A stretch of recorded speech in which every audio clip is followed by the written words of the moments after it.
Vous êtes au plus profond des catacombes de ce bâtiment. Ce sera la dernière pièce que vous occuperez.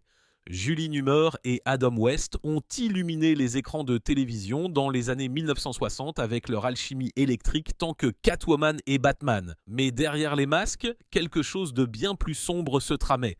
Julie n'a plus jamais travaillé avec lui et la raison est restée cachée pendant des décennies jusqu'à présent. 1966, la série télévisée Batman a déferlé sur les ondes et est instantanément devenue un phénomène culturel. C'était ringard, coloré et irrésistiblement addictif. Au centre de son succès se trouvaient deux stars qui semblaient incarner leur personnage si complètement que les fans ne pouvaient pas séparer la fiction de la réalité. Adam West a joué le rôle de Batman, noble et inflexible, avec un ton si impassible qu'il frôlait l'absurde. Julie Newmar, revanche, a donné vie à Catwoman avec une sophistication sensuelle, un esprit inégalé et un attrait félin qui l'a transformée une icône du jour au lendemain. Dès l'instant où ils sont apparus ensemble à l'écran, les téléspectateurs ont été captivés par leur alchimie indéniable. Chaque regard entre Batman et Catwoman pétillait d'une tension ludique. Les fans pensaient que les acteurs partageaient une amitié étroite, voire quelque chose de plus. Leurs scènes étaient empreintes de flirt et cela semblait trop naturel pour être entièrement scénarisé. Dans les interviews de l'époque, tous deux parlaient termes élogieux l'un de l'autre, ce qui renforçait l'illusion d'un partenariat solide coulisses. Mais les choses n'étaient pas aussi parfaites qu'elles le paraissaient, alors que le public se concentrait sur la romance entre Batman et Catwoman. De petites fissures commençaient à se former. Certains membres de l'équipe se sont ensuite souvenus d'un malaise subtil entre les deux acteurs principaux. Rien d'ostentatoire, mais juste assez pour être perceptible à ceux qui étaient attentifs. Julie, toujours professionnelle, gardait cela sous le boisseau, ne manquant jamais un seul instant pendant le tournage. Adam, quant à lui, semblait savourer l'attention qu'il recevait tant que visage de la série, devenant progressivement plus absorbé par ses propres feux de la rampe. Le calendrier de production était épuisant et les tensions étaient souvent vives. Le ton léger de la série masquait un environnement exigeant coulisses. Au fil des mois, les interactions entre Adam et Julie sont devenues plus formelles, moins ludiques. On a rapporté que Julie évitait les moments de détente avec ses costards, particulier Adam. Pourtant, elle a continué à donner des performances parfaites et le public est resté inconscient de toute tension sous-jacente. Ce qui rendait leur dynamique si fascinante à l'écran, c'est qu'elle flirtait toujours avec le conflit. Catwoman narguant Batman, Batman résistant à la tentation. Hors écran, ce fil du rasoir était peut-être trop réel. Bien que rien d'explosif ne se soit encore produit, les personnes proches du plateau ont commencé à sentir quelque chose mijoter juste sous la surface. Et finalement, cela allait déborder. Pour les millions de téléspectateurs à la maison, Adam West était le Batman parfait. Stoïque, noble et juste ce qu'il faut d'absurde. Mais hors caméra, l'homme derrière le masque était bien plus compliqué. Dès la deuxième saison, sa renommée avait gonflé et son ego aussi. D'anciens membres de l'équipe ont décrit Adam comme un homme qui savait qu'il était la star et qui s'assurait que tout le monde le sache aussi. Son sens de l'humour, souvent sec et sarcastique, pouvait agacer les gens, surtout s'il montait pas dans le coup. On rapporte qu'Adam avait tendance à rester dans son personnage même lorsque les caméras arrêtaient de tourner. Certains trouvaient cela amusant, d'autres épuisant. Julie Newmar, qui abordait son travail avec précision et créativité, a d'abord été intriguée par l'excentricité d'Adam. Mais au fur et à mesure que le tournage se poursuivait, ce qui semblait autrefois être un dévouement excentrique a commencé à ressembler à autre chose, à un acte de domination. Adam aurait fait fréquemment des blagues aux dépens de ses costards, y compris Julie. Bien qu'il ait pu considérer cela comme une plaisanterie enjouée, elle le trouvait souvent irrespectueux et inapproprié. L'une des plaintes les plus fréquentes concernait la façon dont Adam traitait les limites. Sur un plateau rempli de costumes extravagants et de sous-entendus enjoués, le professionnalisme comptait, mais selon les murmures de ceux qui étaient notés présents, Adam brouillait parfois la frontière entre le jeu et la réalité.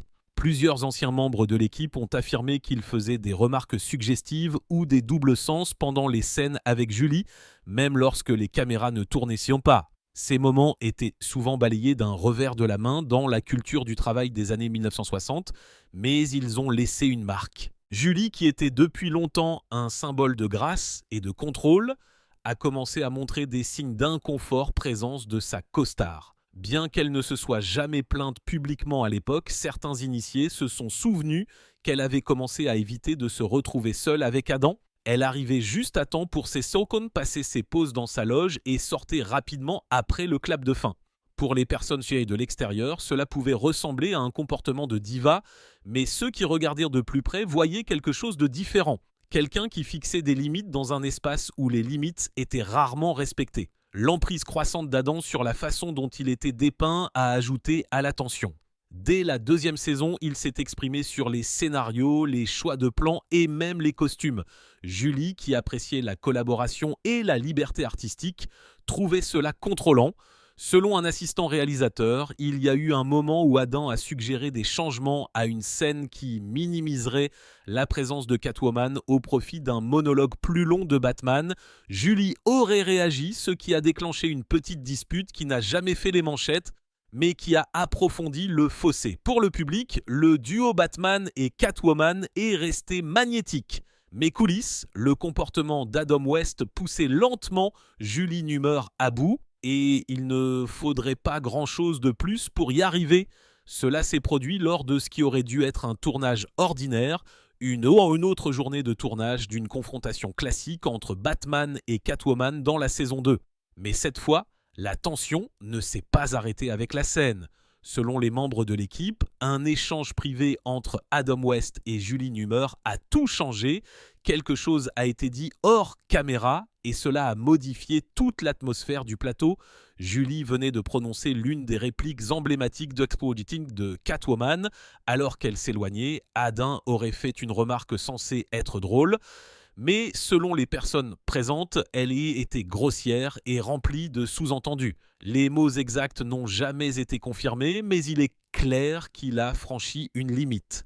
Julie n'a pas ri, elle se serait figée puis l'aurait averti que s'il lui parlait encore de cette façon, elle partirait. Adam n'a rien dit. Le silence s'est abattu sur le plateau. Ce qui a suivi, c'est un retard dans le tournage, des rapports affirmant que Julie a refusé de revenir tant que les producteurs n'avaient pas réglé l'incident. La réunion qui a suivi s'est déroulée à huis clos et ce qui s'est dit est resté un mystère. Mais lorsque le tournage a repris, le changement était évident. Leur alchimie à l'écran avait changé. Les scènes filmées par la suite ont montré une différence notable. L'étincelle entre Batman et Catwoman semblait s'être éteinte. La posture de Julie est devenue plus prudente, ses regards moins enjoués. Elle a toujours donné des performances soignées, mais la facilité avait disparu. Coulisses, elle gardait ses distances, évitait Adam et ne parlait que lorsque c'était nécessaire. Même les membres de l'équipe qui travaillaient là depuis longtemps ont chuchoté que quelque chose de grave s'était produit. Après cet épisode, Julie a refusé de rejoindre Adam lors de la tournée de promotion de la série. C'était la première fois qu'elle manquait de telles apparitions. Lorsqu'on lui a posé la question, elle a donné de vagues excuses concernant l'épuisement. Mais ceux qui étaient sur le plateau savaient plus. Sa présence a commencé à s'estomper, ses interviews sont devenues moins fréquentes et son énergie plus retirée. Elle a toujours honoré son contrat, mais la joie avait quitté son travail. Des années plus tard, un technicien d'éclairage a décrit cette semaine comme le jour où Gotham est devenue froide. L'atmosphère vibrante que Julie apportait autrefois au plateau avait disparu. Elle se présentait, faisait son travail et partait sans s'attarder. Les fans n'ont jamais vu le changement, mais les acteurs et l'équipe ont compris. Julie Newmar comptait les jours jusqu'à ce qu'elle puisse laisser ce rôle derrière elle, et une fois qu'elle l'a fait, elle s'est assurée que c'était pour de bon. À la saison 3 de Batman, Julie Newmar avait disparu. L'actrice qui avait défini Catwoman avec grâce et danger a disparu de la série, la raison officielle étant un conflit d'horaire. Elle avait accepté un rôle dans Mackenna's Gold et sa disponibilité ne correspondait pas au calendrier de tournage de la série. Les fans ont accepté l'explication, mais coulisses, il y avait plus à l'histoire. Les gens sur le plateau savaient que Julie avait déjà modifié ses horaires pour des projets. Cette fois, elle a choisi de ne pas le faire. Un ancien dirigeant a révélé qu'elle ne reviendrait pas tant que certaines personnes ne seraient pas retirées de la production. Elle n'a jamais nommé Adam West, mais personne ne doutait de qui elle parlait. Le studio, ne voulant pas risquer l'acteur principal ou la série déjà difficultée, a choisi de la remplacer discrètement. Taquit est intervenue et s'est approprié le rôle. Elle était puissante et imposante, mais l'alchimie a changé. La séduction et la tension entre Batman et Catwoman se sont atténuées. Ce que les fans ne réalisaient pas, c'est que le départ de Julie avait peu à voir avec les changements créatifs et tout à voir avec un conflit non résolu hors écran. Après avoir quitté la série, Julie a commencé à éviter tout ce qui était lié à Batman. Elle a manqué les réunions des acteurs, les conventions et les émissions spéciales d'anniversaire, surtout si Adam West était impliqué. Elle a donné des excuses polies, mais son absence est devenue une habitude. Tout événement portant le nom d'Adam était un événement auquel elle n'assistait pas. Elle ne s'est jamais expliquée publiquement, mais le message était clair. Les fans ont fini par se poser des questions. Son refus d'apparaître avec le reste de la distribution a conduit à de discrètes spéculations. Y avait-il une querelle? Était-ce personnel? L'absence de déclaration publique, les questions sont restées sans réponse. Mais pour ceux qui connaissaient l'histoire, il n'était pas difficile de reconstituer les morceaux. Ce qui rendait le tout d'autant plus curieux, c'est à quel point leur connexion à l'écran avait semblé authentique. Les téléspectateurs croyaient que l'alchimie s'étendait au-delà des caméras, mais vérité, Julie a passé des décennies à garder ses distances. Batman l'avait propulsée dans la célébrité de la culture pop, mais cela a aussi laissé une marque qu'elle n'a jamais voulu revoir. Julie n'a jamais attaqué Adam publiquement, n'a jamais offert d'interviews dramatiques ou raconté d'histoires sensationnelles. Elle a juste pris une décision et s'y est tenue. À partir de la fin des années 1960, elle n'a plus jamais travaillé avec lui et elle n'a jamais regardé arrière. Pendant des années, Julie Newmar est restée muette sur ce qui s'était réellement passé entre elle et Adam West. Alors que les fans spéculaient et que les journalistes essayaient de tentant de la sonder, elle gardait les choses vagues, polies et soigneusement neutres. Mais à partir des années 1990, de petites pannes fissures ont commencé à apparaître. Dans quelques rares interviews, Julie a laissé échapper des allusions. Rien d'explicite, mais assez pour que les fans de longue date le remarquent. Dans une entrevue avec un magazine de télévision classique, elle a parlé des défis liés au travail dans des environnements à dominance masculine pendant les années 1960. Certains hommes, a-t-elle dit avec insistance, confondaient le fait d'être charge avec le fait d'être charmant, et cette confusion rendait très difficile pour les femmes d'être prises au sérieux. Elle n'a jamais mentionné Adam par son nom, mais le moment et le ton ont soulevé des sourcils. Lorsqu'on lui a demandé directement si elle restait contact avec l'une de ses anciennes co-stars de Batman, sa réponse a été courte. « Non, je ne le fais pas ». D'autres interviews ont suivi un schéma similaire. Julie louait le personnage de Catwoman et parlait avec tendresse des fans, mais toute discussion sur Adam West était visiblement évitée ou balayée d'un sourire répété. Pendant ce temps, l'autobiographie d'Adam West a ajouté de l'huile sur le feu du mystère. Dans celle-ci, il décrit Julie comme énigmatique et imprévisible, notant que travailler avec elle pouvait être une leçon d'équilibre sur des œufs. L'ironie, bien sûr, était que de nombreux initiés affirmaient qu'elle ressentait exactement la même chose à son sujet. Lors d'un moment particulièrement révélateur lors d'une table ronde de convention de fans 2004, l'une des rares auxquelles elle a accepté d'assister, on a demandé à Julie avec quel acteur elle avait le plus aimé travailler. Elle a souri, s'est arrêtée et a dit « Tous, sauf un ». Le public a ri, ne sachant pas si elle plaisantait, mais son expression n'a jamais changé.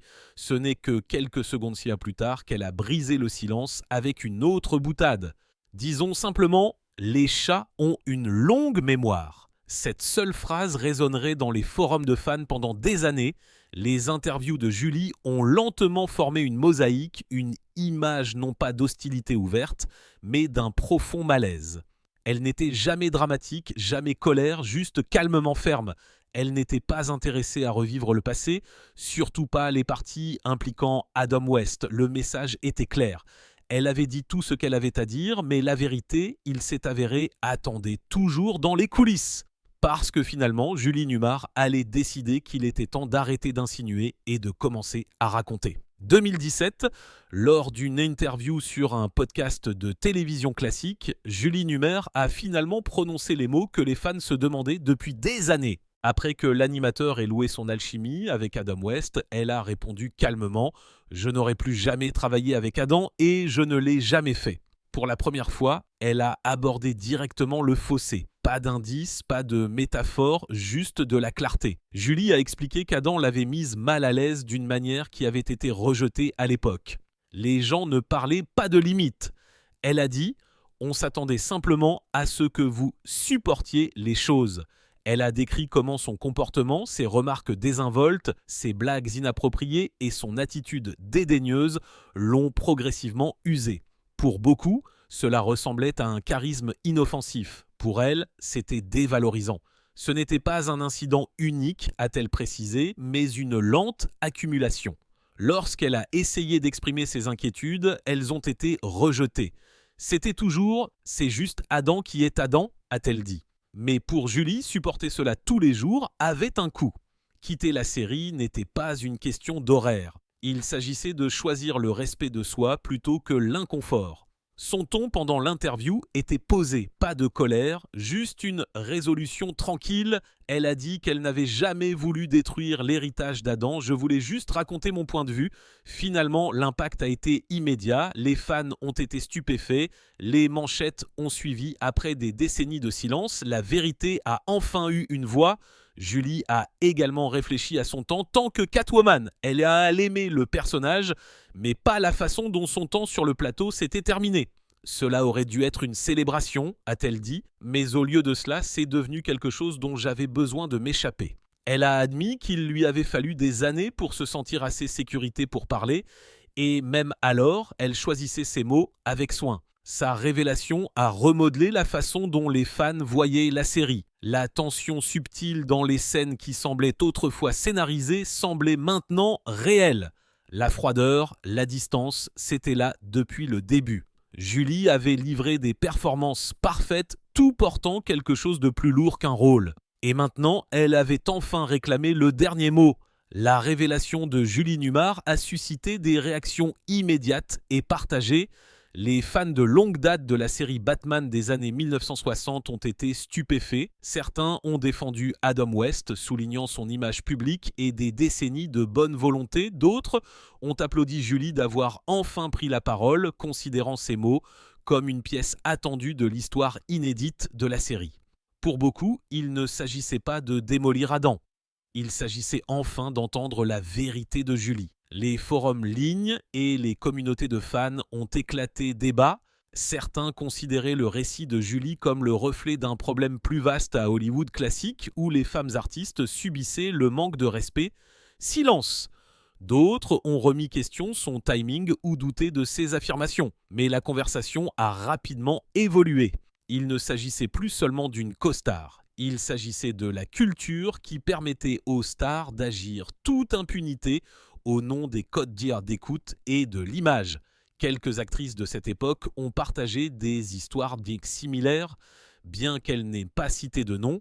Leurs récits ont corroboré ce que Julie a décrit, une industrie qui privilégiait souvent les égos masculins par rapport aux limites professionnelles. Un ancien producteur a résumé la situation. À l'époque, si vous attiriez des téléspectateurs, vous pouviez vous tirer avec n'importe quoi. Malgré l'attention qu'elle a suscitée, Julie n'a jamais demandé aux fans de réévaluer l'ensemble de l'héritage d'Adam West.